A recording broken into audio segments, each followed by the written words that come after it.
Hi plus 2 students, exercise 1.4ல second sum Cramer rule பயன்படுத்தி solve பண்ண போகிறோம். ஸோ அது ஞாபகம் வச்சுக்கிடுங்க. டாபிக் வந்து கிராமர்ஸ் ரூல்ஸ். ஸோ இது அடிக்கடி இந்த காம்படிட்டிவ் எக்ஸாம்லாம் கேட்கக்கூடிய ஒரு ஜென்ரலான கொஸ்டின்ஸ். ஸோ தெளிவாக பார்க்கலாம். ஒரு இந்திய competitive exam 1 mark is awarded for every correct answer. So ஒரு போட்டித் தேர்வு காம்படிட்டிவ் எக்ஸாம்னு சொல்லுவாங்க. அதாவது நமக்கு ஐஏஎஸ், ஐபிஎஸ், தென் எம்பிபிஎஸ், நீட் எல்லாமே காம்படிட்டிவ் எக்ஸாம் தான். என்ட்ரன்ஸ் எக்ஸாம்லேருந்து எல்லாமே ஜேஇஇடி இப்படி நிறைய காம்படிட்டிவ் எக்ஸாம் இருக்குது. ஸோ இங்கே ஒருத்தர் வந்து ஒரு காம்படிட்டிவ் எக்ஸாம் வந்து எழுத போகிறாரு. அவருக்கு 1 mark is awarded for every correct answer.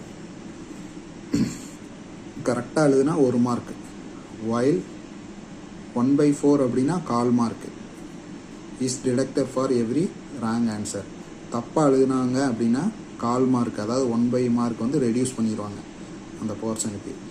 A student answer 100 question.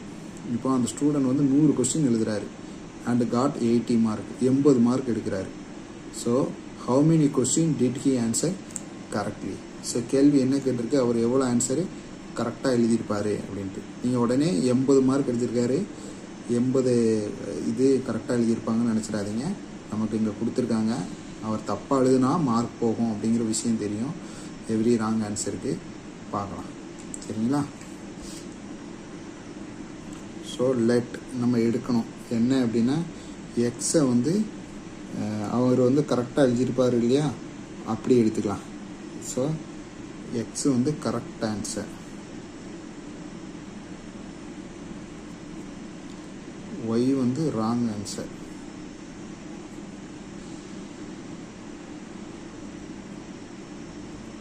அப்படின்னு எடுத்துக்கலாம். கரெக்ட் ஆன்சர், ராங் ஆன்சர் அவர் எழுதியிருக்கிறது எக்ஸு, ஒய். இப்போ டேட்டா படி பை டேட்டாவில் என்ன கொடுத்துருக்காங்க, அவர் 100 mark எடுத்திருக்காரு. அப்போ கரெக்டாகவும் எழுதியிருப்பார், ராங்காகவும் எழுதியிருப்பார். இது கரெக்ட் ஆன்சர், இது ராங் ஆன்சர், ரெண்டு சேர்த்து தான் 100 mark. So correct answer, wrong answer ரெண்டு சேர்த்து தான் எவ்வளவு, 100 mark. இந்த விஷயத்தை புரிஞ்சுக்கிடுங்க. ரெண்டாவது க்ளூ அவங்க என்ன கொடுத்துருக்காங்கன்னா, எக்ஸு மைனஸ் ராங்காக எழுதுனா 1/4 mark என்ன செய்யும், குறையும், அதான் மைனஸ். ஸோ இதான் ராங் ஆன்சருக்கு 1/4 mark என்ன செய்யும், குறையும். ஸோ ஈக்குவல் டு அப்படி குறைஞ்சதுனால அவர் எவ்வளோ மார்க் எடுத்திருக்காரு, 80 mark எடுத்திருக்காரு. நல்லா தெரிஞ்சுக்கிடுங்க. 1/4 mark குறையும் ராங்காக எழுதுனா. ஸோ அதனால் அவர் மார்க் எவ்வளோ ஆயிடுச்சு, 80 ஆயிடுச்சு. கரெக்டாக எழுதியிருந்தாருன்னா எக்ஸ் ப்ளஸ் ஒய் ரெண்டு சேர்த்து நமக்கு 100 வரும். இப்போ ராங்காக எழுதுனால 80 mark. ஸோ இப்போ இதுக்கு எல்சிஎம் எடுத்திங்கன்னா 4x minus Y divide by 4ன்னு வரும். எப்படி 4xன்னு வந்தது, இந்த 4 கொண்டு இங்கே நினச்சி நம்ம மல்டிப்ளை பண்ணணும். 4x minus 1 into Y, Y தான் by 4. 4x minus Y equal to இந்த 4 இந்த பக்கம் போனால் 80 இன்ட்டு 4, 4x மைனஸ் ஒய். இந்த 8 மட்டும் மல்டிப்ளை பண்ணுங்கள், 32. இந்த 0 அப்படி போட்டுருங்க. So 4x minus Y equal to 320. So இதான் வருது. இது ஈக்குவேஷன் 1, இது ஈக்குவேஷன் 2 அப்படின்னு எழுதிக்கலாம். இது ரெண்டையும் நம்ம கீழே தனியாக எடுத்து எழுதலாம். X plus y equal to 100, then 4x minus Y equal to 320. So இதுக்கு நம்ம கிராமர் ரூலுக்கு பார்க்கணும் இல்லையா, பை கிராமர் ரூல் படி போட்டோம்னா டெல் ஈக்குவல் டு இதுக்கு எழுதுனீங்கன்னா 1 1 4 மைனஸ் 1. ஸோ இதை நீங்கள் சைடில் எழுதி வச்சுக்கிடுங்க 320. ஸோ நமக்கு என்ன வேணும், டெல் எக்ஸ். இதுக்கு வந்து டிட்டர்மினன்ட் கண்டுபிடிக்கணும்.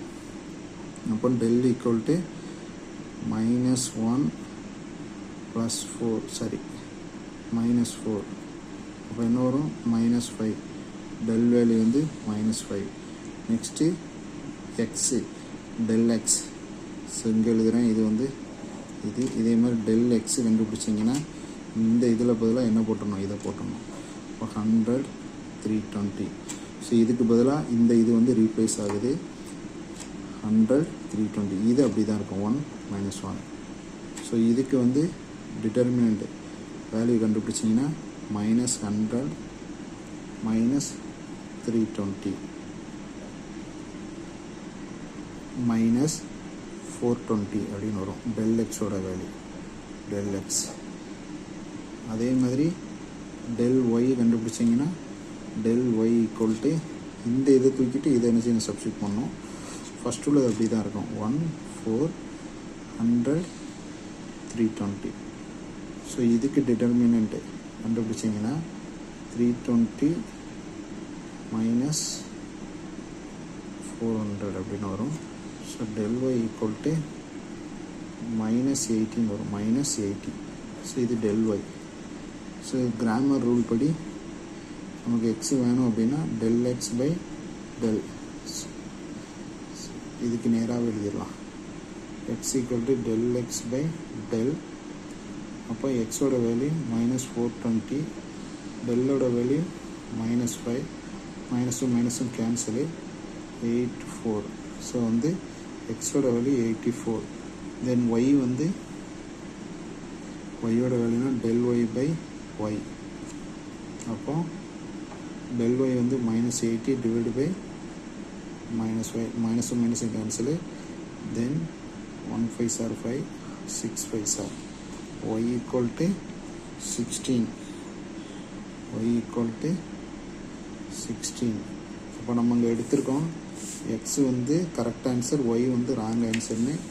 அப்போ என்ன அர்த்தம், அவர் எத்தனை correct answer, number of question வந்து கரெக்டாக எழுதியிருக்கே தான் கேட்டிருக்கு. So a student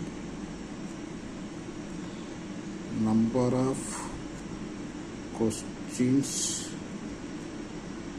wrote correctly, கரெக்டாக எழுதுனது எத்தனை, ஈக்குவல் டு 84 ஆன்சர்.